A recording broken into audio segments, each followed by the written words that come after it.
ल लक्ष्मण भाइ अब मुसाएर पनि सकिहाल्यो हैन अब सिडनी फर्किने बेला पनि हुन लाग्यो यो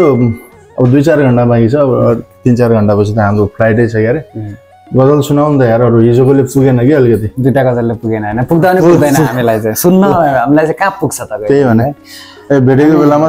सुन्ने सुनाउने गर्नै पर्छ नि त्यही त अनि फेरि यस्तो पनि भएछ कि आफू यो अर्गनाइजर भइसकेपछि चाहिँ यो इन्टरेस्टबाट आएका साथीहरूलाई चाहिँ त्यो आफू अर्गनाइजिङमा बिजी हुँदाखेरि चाहिँ त्यो के छ भनेर पनि सोध्न पाइँदैन रहेछ क्या त्यो समयसम्म त्यति लेभलसम्म बिजी भइदियो रहेछ त्यस्तै भयो 2-3 दिन अनि आज सकिएपछि अलिकति हलुङ्गो भएको छ अनि बल्ल म अब एउटा गजलबाट त्यसो भए म के छ भन्दै सुनाउँछु तपाईलाई ल ल सुनाउ सोध्छु के दाइलाई हामीले मुसाएर सकिसकेपछिको यो गफ गरिरहँदा यो गजलबाटै तपाईलाई सोधेँ है त मैले अवश्य सुनाउ के छ दाइ हालचाल सुनाउ न के छ दाइ हालचाल सुनाउ न मेरो जस्तै छ कि बेहाल सुनाउ न के छ दाइ हालचाल सुनाउ न मेरो जस्तै छ कि बेहाल सुनाउ न फिक्का हाँसो देख्छु यस्तो त हैनौ फिक्का हाँसो देख्छु कसो थाहा यस्तो त हैनौ थाहा छ नि त दाइसँग धेरै लामो सम्बन्ध छ नि त हैन फिक्का हाँसो देख्छु यस्तो त हैनौ के लुकाउँछौ आँखामा ताल सुनाउ न के लुकाउँछौ आँखामा ताल सुनाउ न काम दाम व्यापार छोड न एकछिन काम दाम व्यापार छोड न एकछिन कति झरे तनावले बाल सुनाउ न छैन भाइ झरा छैन फुल्न चाहिँ फुलेका छन् हैन राहुलको चाहिँ झरा छ फुल्न चाहिँ फुलेका छन् अब चाहिँ पहिला चाहिँ कति फुल्यो भनेर गनिन्थ्यो होला कति कालो छन् कति कालो छन् भनेर गनिन्थ्यो होला हैन कति झरे तनावले बाल सुनाउ न क्रिप्टो बजार शेयर बजार भन्थ्यौ रात दिनै हो र हो पहिलाका वर्षहरुमा क्रिप्टो बजार शेयर बजार यो चाहिँ मलाई लागु हुँदैन यो रमेशलाई लागु हुन्छ हैन रमेश क्यामेराम्यान छ अहिले क्रिप्टो बजार शेयर बजार भन्थ्यौ यो मलाई पनि लागु हुन्छ के दाइ त्यही भएर रमेशले आफैलाई क्वेशन क्रिप्टो बजार शेयर बजार भन्थ्यौ रात दिनै भयो कि नै मालामाल सुनाउ न भएन हैन म जस्तै मेरो के पनि छैन त्यसमा ओके टाइम ट्राभल यी त सब गुगलमा छन् टाइम ट्राभल यस्ता त सब गुगलमा छन् राम खाल्डोमा छ कुन काल सुनाउ न ओहो यस्ता हाम्रा बच्चा बेला अनि अर्को एउटा गहकिलो प्रश्न गजल मार्फत गर्छु दाइ 2-4 वर्षमा फर्किन्छु भन्थ्यौ पहिले त्यो चाहिँ भनेकै हो यार 2-4 वर्षमा फर्किन्छु भन्थ्यौ पहिले 2-4 वर्षमा फर्किन्छु भन्थ्यौ गन्नै छाड्यौ क्या साल सुनाउ न गजलबाट हजुरलाई मैले सोधे यो अन्तिम शेरले चाहिँ हैन म चाहिँ ठ्याक्क हैन अब यसो रुनै मिल्ने बनाइदियो कि खासमा बुलबुलको इन्टरभ्यु सम्झे कि भाइ मैले ठ्याक्क 2017 मा अब अच्युतजीसँग बुलबुलमा इन्टरभ्यु हुँदाखेरि म चाहिँ त्यति बेला ठ्याक्कै एउटा बिजनेस प्रपोजल लिएर गएको थिएँ कि नेपाल त्यो बिजनेस भइदिए 6 महिना नेपाल 6 महिना यहाँ बस्ने तरिकाको हुन्छ नि त्यस्तो टाइपको हुन्थ्यो तर त्यो सफल हुन सकेन अब चाहिँ 12 साल भन्दा पनि बेसी बितिसक्यो हैन साल चाहिँ गर्नु भा रहेछ साल त गनिन्छ ल गजब सुनायो यार अब यसो मैले यो चाहिँ प्रश्न सँगसँगै सुनाएँ दाइबाट सुन्छौँ हामी यति टाढाबाट आउनु भएको छ हजुरबाट धेरै सुन्छौँ म उत्तर दिन सकिएला नसकिएला तर म गजल चाहिँ सुनाउँछु है त सायद यो तिम्रो गजलको हरेक उसको एउटा उत्तर चाहिँ मेरो मतलबले दिन्छ होला यो गजलको है किन रुनुहुन्छ बेला न कुबेला छोडिदिनुस् किन रुनुहुन्छ बेला न कुबेला छोडिदिनुस् समुद्र फुगेको खोला के फर्केला समुद्र फुगेको खोला के फर्केला छोडिदिनुस् किन रुनुहुन्छ बेला न कुबेला आयो सबै आन्सर छोडिदिनुस् बहस धेरै भो कहिले टुङ्गिएला छोडिदिनुस्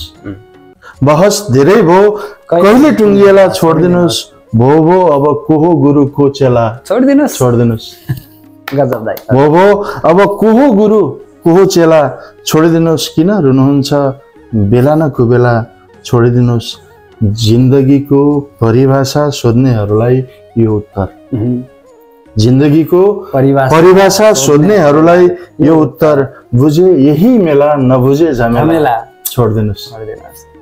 बुझे यही मेला नबुझे झमेला छोडिदिनुहोस् समुद्र पुगेको खोला के फर्केला छोडिदिनुहोस् आफूले आफैलाई नबिर्सिदिए मात्र पुग्छ अघि सालको कुरा गर्यो बिर्सिन आफूले आफैलाई नबिर्सिदिए मात्र पुग्छ अरु कसैले सम्झेला नसम्झेला छोडिदिनुहोस् अरु कसैले सम्झेला नसम्झेला छोडिदिनुहोस् मेरो भाग्यको बारेमा अब के सुनाऊ हजुरलाई मेरो भाग्यको बारेमा अब के सुनाऊ हजुरलाई देउता खोज्दा ढुङ्गा पर्छ फेला छोडिदिनुहोस् देउता खोज्दा ढुङ्गा पर्छ फेला छोडिदिनुहोस् समुद्र पुगेको खोला के फर्केला छोडिदिनुहोस् किन रुनुहुन्छ बेला न कुबेला छोडिदिनुहोस् अलिअलि उत्तर आयो होला है हिर्काउनुहुन्छ दाइ धेरै नै आयो दाइ धेरै नै उत्तर आयो तपाईका यस्तै हो भाइ यो जिन्दगी बाँच्ने क्रममा अब हाम्रो भोगाइहरू अलमोस्ट एकै नासका हुन्छन् हैन अब तिमीले क्वेशन सोध्यो त्यसमा चाहिँ मेरो सायद यो अलिकति उ नै भयो कि यो चाहिँ अनौठो संयोग मान्नुपर्छ कि मैले सुरुमै छानेको गजल नै ठ्याक्क उत्तर जस्तै हो कि हामी सायद यो सुनाउँछौँ भनेर हामीलाई तयारी केही पनि थिएन मैले पनि त्यही देखेँ एउटा गजल आफ्नो सुरुमा त्यसरी सुनाएँ हजुरले पनि त्यही तयार गर्नुभएको रहेछ ल गजब छ जोस मुसायरा चाहिँ भव्य हो है एकदम राम्रो प्रोग्राम भएको छ तिम्रो मेहनत देखिन्छ यहाँ साथीभाइहरूको मेहनत देखिन्छ सबैको मेहनत देखिन्छ अब हामी त बाहिरबाट आएको हौँ होइन बाहिरबाट आउँदाखेरि मेहनत देखिने हो तर यहाँकाहरूले चाहिँ अडियन्सहरूले त्यो मेहनत नदेख्न सक्छन् यो एउटा प्रोग्राम हुनलाई चाहिँ कति मेहनत चाहिन्छ भन्ने कुरा विगत 10 वर्षदेखि मैले भोगिरहेको कुरा हो अनि त्यसको लागि चाहिँ अब दाइ भाइको कुरा त यस्तै हो होइन अब त्यो धेरै कुराहरू भनिराख्नु पर्दैन त्यो कुरा मैले पहिले पनि भनिसकेको छु होइन अब यसो यो गफका भइरहेको छ अर्को गजल सुनाऊँ है त ठिक छ त्यसो भए अब यो परदेश आएपछि यस्ता कुराहरू बढी आउँदा रहेछन् के दाइ अनि त्यस्तै कुरा फेरि लेखिएछ अब यो परदेशबाट कहिले फर्किने भन्ने कुरा शब्दहरू आइराख्दाखेरि म एउटा पुरानो गजल सुनाउँछु फेरि है सुनाऊ लाग्न त गाउँ घर ढिँडो आटो त्यही बेस लाग्छ लाग्न त गाउँ घर ढिँडो आटो त्यही बेस लाग्छ जाउँ भन्छु जिम्मेवारी काँधमा आडेस लाग्छ संयोगले तपाईसँग एकचोटि पहिला सुनाउने मौका पनि मिलेको थियो यो गजल लाग्न त गाउँ घर ढिँडो आटो त्यही बेस लाग्छ जाउँ भन्छु जिम्मेवारी काँधमा आडेस लाग्छ 2-4 वर्ष भन्दा भन्दै वर्षौं बितेपछि 2-4 वर्ष भन्दा भन्दै वर्षौं बितेपछि बिस्तारै देश विदेश लाग्छ विदेश देश लाग्छ बिस्तारै देश विदेश लाग्छ विदेश देश लाग्छ यति कमाउला अनि रमाउला सोचिरहे यति कमाउला अनि रमाउला सोचिरहे नभरिने मन रहेछ भरि लान्छु सुटकेस लाग्छ नभरिने मन रहेछ भरि लान्छु सुटकेस लाग्छ तिमीलाई पो तेरो मेरो पहाड लाग्छ मधेस लाग्छ मैले यो अलिकति छुट्याएँ यहाँ त स्वदेशको चरा पनि आफ्नै लाग्छ यहाँ त स्वदेशको चरा पनि आफ्नै लाग्छ बाटोमा यसो हिँड्दाखेरि पनि काहीँ नेपाली पसल देखे पनि कस्तो मजा लाग्ने होइन यहाँ त स्वदेशको चरा पनि आफ्नै लाग्छ तिमीलाई पो तेरो मेरो पहाड लाग्छ मधेस लाग्छ यो मैले अलिक पहिला लेखेको गजल थियो अनि त्यसपछि झुक्किएर पनि अब हाम्रो भेट नहोस् झुक्किएर पनि अब हाम्रो भेट नहोस् झुक्किएर पनि अब हाम्रो भेट नहोस् घाउ भएकै ठाउँमा फेरि ठेस लाग्छ मैले यति सुनाएँ दाइ होइन यो परदेशको पीडा हामीहरू जसरी यतातिर गरिरहेको छौँ होइन धेरै कुराहरू अब तिम्रो गजलहरूमा चाहिँ मैले बढी जस्तो त्यो भेट्छु कि जस्तो देश छोड्दाका कुराहरू यताउति कुराहरू हुन त अब हामी बाहिर आइसकेपछि हाम्रो लागि एउटा खुराक भनेको त्यो हो अर्को भनेको चाहिँ देशलाई कसरी याद गर्छौँ भन्ने कुराहरू पनि बाहिरबाट मान्छेहरूले सोच्दाखेरि जस्तो नेपालमा भएका मान्छेहरूले के लेख्या होला यस्तो भन्ने सोच्छ उनीहरूलाई तर नमरी स्वर्ग देखिन्न भन्छन् नि त्यस्तै हो कि ठ्याक्क परदेश नआउन्जेलसम्म के परदेशमा पनि पीडा हुन्छ र भन्ने जस्तो हुन्छ नि एउटा जसले भोग्यो उसलाई फिल हुने हो। अनि अर्को कुरा के हो भन्दा यो मान्नुहोस् नमान्नुहोस् मेरो यो बुझाइ चाहिँ देश बुझ्नलाई या देशको माया महसुस गर्नलाई देश छोड्न भन्ने रहेछ। एकदम एकदम म आफै पनि लगभग म पनि 2008 16 17 वर्षै भइसक्यो परदेशिएको है। अब अस्ट्रेलियाको 13 वर्ष भनौँ, अब 2-3 वर्ष बसियो। यो कुराहरूमा चाहिँ म पनि एकदम एग्री हुन्छु होइन। तर अब हामीहरूलाई चाहिँ कहिलेकाहीँ चाहिँ यसो आउँछ कि कुराहरू बाहिरतिर हुन्छ नि, यो तिमी मुलाहरू देश छोडेर भागेकाहरू देशको चिन्ता गर्न छोडिदेऊ भनेर पनि आउँछन् कमेन्टहरू होइन। के को आक्रोश हो, किन आउँछ त्यस्तो आक्रोश भन्ने कुरा चाहिँ अलिकति त्यस्ता कुराहरूले पनि चित्त दुखाउँछन् कि। तर देशको माया जस्तो अघि भन्यो तिमीले बढी जसो लाग्ने भनेको अब त्यो देशको मात्र होइन कि भाइ यो कुरा, खासमा यो मान्छेको नेचर नै के हुँदो रहेछ भने जे कुरा आफूसँग छैन नि अहिले छैन नि वर्तमानमा त्यो कुराको चाहिँ बढी आवश्यकता महसुस हुँदो रहेछ कि। जे कुरा भनेको त्यो आफूसँग नभएको कुराको भएको कुराको कहिले पनि त्यति धेरै हुँदैन, सायद त्यही होला फिलिङ। ठिक छ, अब धेरै ऊ पनि भइसक्यो होइन। अब यसो पनि छ, हामी थाकेका पनि छौँ। अब यो यहाँ हाम्रो अगाडि फ्लायर छ हेर्नुहोस्, यो हामीले 24 जना 25 जना गजलकारहरूलाई प्रस्तुत गऱ्यौँ, सुन्यौँ पनि। अनि त्यसपछि अरू रचना वाचन पनि गरियो। हिजोको दिनभरि हामी त्यो जोक चाहिँ होइन दाइ है, बिहानदेखि बेलुकासम्म परदेशको ठाउँमा हामी नेपाली भाषा साहित्यलाई भनेर दिनभरि खट्यौँ एउटै हल। एकदम एकदम यो चाहिँ 7-8 घण्टा लगभग 8 घण्टा जस्तो हो। र हामीलाई सुन्ने दर्शकहरूले पनि एकदम धैर्य धारण भएर सुनिदिनु भयो होइन। अनि यो भनिराख्दाखेरि अर्को मैले तपाईँ भएकै बेलामा एज अ गजल मुसायराको संयोजक भएको नाताले पनि मैले यति भन्न चाहेँ कि इन्टर स्टेटबाट आउने जो साथीहरू हुनुहुन्छ उहाँहरूको इफोर्ट, उहाँहरूले आफ्नो काम छोडेर आफ्नो परिवार छोडेर यहाँ आएर 2-3 दिन बिताएर गजलमय इन्भाइरोमेन्टमा वातावरण बनाइदिनु भनेको त्यो एकदमै ठुलो कुरा हो दाइ। यो इनिसिएट तपाईँले विगत 14 वर्षदेखि गरेर राख्नु भएको छ, यसमा हामी पनि जोडिएका छौँ, हामीलाई पनि जोडिन पाउँदा खुसी लागेको छ। एकदमै निरन्तर यसै गरी हामीलाई इन्करेज गर्दै जानु होला। यो अलिकति सिरियस हो भाइ होइन, यो साह्रै सिरियस कुरा हो। यो स्टेजबाट भन्न नपाएको कुरा अहिले भनेको। ठिक छ ठिक छ, यो सिरियसमा हो। अब खासमा हाम्रो टार्गेट भनेको के हो भने मुसायरा परिवार भन्छौँ भाइ हामी होइन। परिवार भनेर यो सधैँभरि भनिराख्ने कुरा एउटै कुरा कतै दोहोऱ्याइराख्नु भन्ने कुरा यो परिवारको दशैं हो कि। हामी हरेक कामहरू छोडेर जस्तो सुदूरपश्चिमबाट तिमी पनि सुदूरपश्चिमबाट म पनि सुदूरपश्चिमबाट होइन, हाम्रोतिर जातको बेला भन्छ नि सबै इन्डिया गएका लाउरीहरू सबै फर्केर आउँछन् होइन। अनि अरू ठाउँमा चाहिँ दशैंको बेलामा मान्छेहरू आउँछन्, त्यस्तै हामी मुसायराको बेलामा सबै एकै ठाउँमा आएर जम्मा हुन्छौँ, यसरी भेटघाट गर्छौँ एकअर्कासँग होइन। यो परिवारको रूपमा चाहिँ हामीहरू अगाडि बढिरहेका छौँ। अब यो सुरुवात जुन उद्देश्यले गऱ्यौँ हामीले त्यो उद्देश्य अहिलेसम्म हामीले सकेसम्म पुरा गर्ने कोसिस गरिरहेछौँ होइन। अझै हाम्रो परिवार बढ्दैछ, त्यो थपिनु पर्छ पनि होइन। अब कतिजना साथीहरू छुट्नुभयो होला पनि होइन। अब बाहिर गएका परिवारका सदस्यहरू पछि फेरि आउन सक्छन् होइन, फेरि आउलान्। परदेशको एक गयो भन्दैमा परिवारको सदस्य होइन भन्न मिल्दैन हो। मिठो बिम्ब गयो दा, एउटा गजल सुनौ अनि हामी यो कुराकानी सकौँ। ल एउटा गजल अलिक पुरानै हो, यो पनि सुनाउँछु। अनि त्यसपछि चाहिँ अब हामी अब बाँकी कामहरू छन्, थकान छ, त्यसको एउटा रिलिफ त छँदैछ होइन। बा आमा व्यस्त छन् दुनियाँसँग कुरा गर्न, बा आमा व्यस्त छन् दुनियाँसँग कुरा गर्न,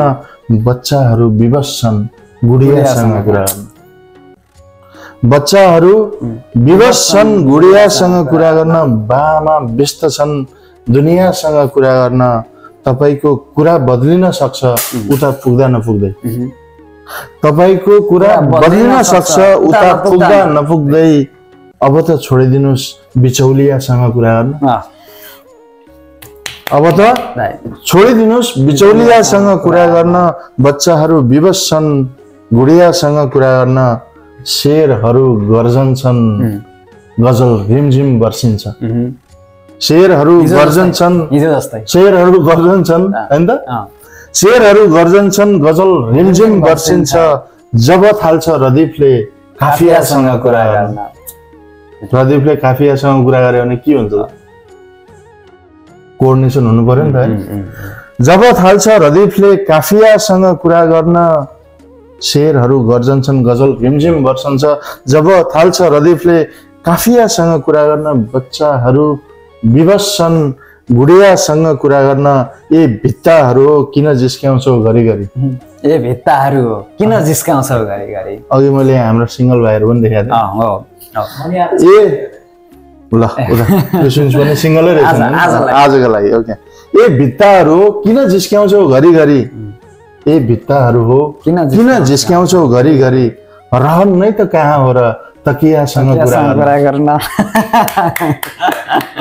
रहर नै त कहाँ हो र तकियासँग कुरा गर्न सुनाउनु भयो कि सुनाउनु पाउनु भएन